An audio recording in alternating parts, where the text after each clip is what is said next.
හොඳයි දැනට පවතින මේ කාලගුණ තත්ත්වය පිළිබඳව මම පොඩි කෙටි හැඳින්වීමක් කරන්නම්. මුලින්ම මගේ පෙර වීඩියෝ එකේදී මම කරා දැනට පවතින කාලගුණ තත්ත්වය වෙනස් වෙන්නේ කොයි ආකාරයකද කියන එක සම්බන්ධව.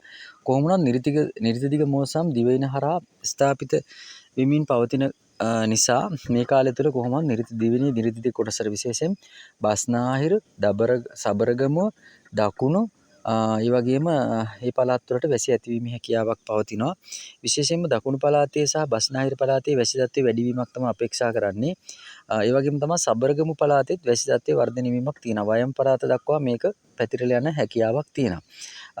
නිරිතදිග මෝසම් වල ආරම්භ කාලේ ඉඳන් දිවයින පුරාම සුළු වැසි ප්‍රමාණයක් මේ දවස් කිහිපය තුළදී ඇති වෙනවා. පස්සේ මෝසම ස්ථාපිත වුණාන් පස්සේ මධ්‍යම කඳුකරයෙන් නැගෙනහිර දෙසට නැතුව බටහිර දෙසට තමයි වැසි තත්ත්වය ඇති වෙන්නේ. මොකද මධ්‍යම කඳුකරයෙන් නැගෙනහිර කොටසට මේක වියලි හුළඟක් විදිහට තමයි යන්නේ. වියලි සුළඟක් විදිහට මධ්‍යම කඳුකරයේ මෙම සුළම් ප්‍රවාහය නැත්නම් නිරිතදිග මෝසම් සුළම් ප්‍රවාහය වැඩිවීමත් එක්කම බස්නාහිරද බටහිර සහ නිරිතදිගට වැසි ඇතිවීමත් ඉන් එහා පැත්තට වියලි සුළඟක් ආකාරයටත් තමයි මේක ඇති වෙන්නේ. කොහොමත් අර ආරම්භයක් වශයෙන් ඉඳන් දිවයිනේ ගොඩක් ප්‍රදේශවලට මේ දිනවල සුළු වශයෙන් හෝ අනිත් ප්‍රදේශවලට නිරිතදිග කොටසට තද වැසිත් ඇතිවීමේ හැකියාවක් තියෙනවා.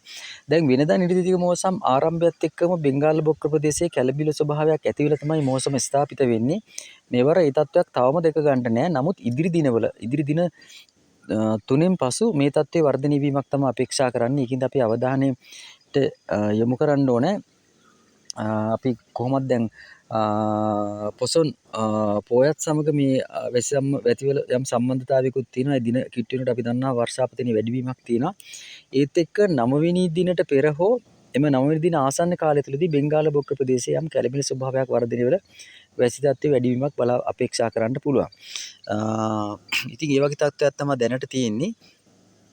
ඉතින් මේ මම තව දෙයක් කියන්නම්. මම ඉදිරියටත් මේ වගේ කාලගුණ නැවක ඔබට ගෙනීමට බලාපොරොත්තු වෙනවා. ඉතින් මගේ channel එකත් එක්ක සම්බන්ධ වෙලා ඉන්න මම මෙහෙම දෙයක් කරන්න බලාපොරොත්තුවත් මම කුඩා කල සිටම මේ කාලගුණ තොරතුරු රැස් කිරීමට ලොකු ආසාවක් දක්වනවා. ඒ කාලේ අපිට පහසුකම් මොකුත් තිබුණේ නැහැ. වර්ෂාමාන මමම හදාගෙන තමයි වර්ෂාව මැනීම සහ සුළංග සුළංදිසා ඊට පස්සේ මෝසම් දෙක මාරු වීමේ කාල සීමාව නිතරම නිරීක්ෂණය කරා. දැනට අවුරුදු 30කට ආසන්න කාලයේ සිටම වගේ මේ දේවල් ගොඩාක් කාලේ ඉඳන් තිබුණ ආසාවක්. ඉතින් ඒක ඒ තාක්ම මම හිතන්නේ වායුගෝලයේ පිහිටීම ඊට පස්සේ බලාකුළුවල පිහිටීම සුළං රටා මේ තාක් හැම දිනපතාම අධ්‍යයනය කරනවා. ඒක මොකක්ද කියන එක මම දන්නෙත් නෑ.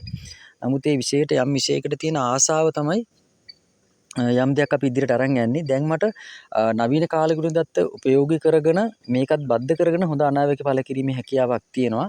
නවීන කාලගුණිකවත් අපි ඇතුළත් කරගන්න නවීන කාලගුණ දත්ත අපිට අලුතින් ලබා ගන්නත් පුළුවන් තොරතුරු ඒ නැතත් අපිට මේක දැනෙනවා. මොකද මේ විශේෂම ඒකෙම ගොඩක් ඉන්න කෙනෙකුට දැනෙනවා මේක හරි මේ කියනවා නම් Tamanට හොඳ මේ හොඳ ඉන්ට්‍රස්ට් එකක් ලබන්න පුළුවන් විෂයක්. ඒකට හේතුව තමයි මේක ස්වභාවික පරිසරයත් එක්කම ඉන්නේ. එතකොට මනස හොඳට තැම්පත් කරගන්න පුළුවන්. ඉතින් ඒකින්ද හැමෝම මේ විෂය ගැන උනන්දුවක් දක්වන්න. අනිත් එක අපිට මේකෙන් යම් සේවයක් කරන්නත් පුළුවන් රටට. මොකද කාලගුණය කියන එක අපේ ජීවිතයේ දෛනික පැවැත්මට හැම දෙයකටම අවශ්‍ය දෙයක්. ඉතින් එතකොට ඒක පවත්වාගෙනට යම් මිනිසෙකුට සේවයක් කරන්න පුළුවන් යම් තොරතුරක් අපි සම්පාදනය කරලා. ඉතින් කාලගුණයත් එක්ක ජීවිතේ අපි බද්ධ වෙලා තියෙන්නේ. ඉතින් ඒ හින්දා මම කියන්නේ මේකත් එක්ක හැමෝම සම්බන්ධ වෙලා ඉන්න අපි පුළුවන් විදිහට මේ තොරතුරු රැස් කරගමු. අපි යම් දෙයකට ආසාවක් කරොත් ඒකේ ගොඩක් දේවල් අපිට ප්‍රතිඵල ලබා ගන්න පුළුවන්. ඉතින් මිනිසුන්ගේ එක එක ආසාවල් තියෙනවා. මම නම් මේ ස්වභාවික පරිසරය සහ ස්වභාවික සංසිද්ධි එක ගොඩාක් ඒවා අධ්‍යයනය කරන්න කැමති හින්දා ඉතින් ඉදිරියටත් මේ වගේ දේවල් වෙනස් වීම සිදු වෙනවා නම් මම ඒ සම්බන්ධව ඔබට ඉදිරිපත් කරන්නම්. ඔබ සැමට ස්තුතියි කියන එක තමයි අද දිනේ මම මේ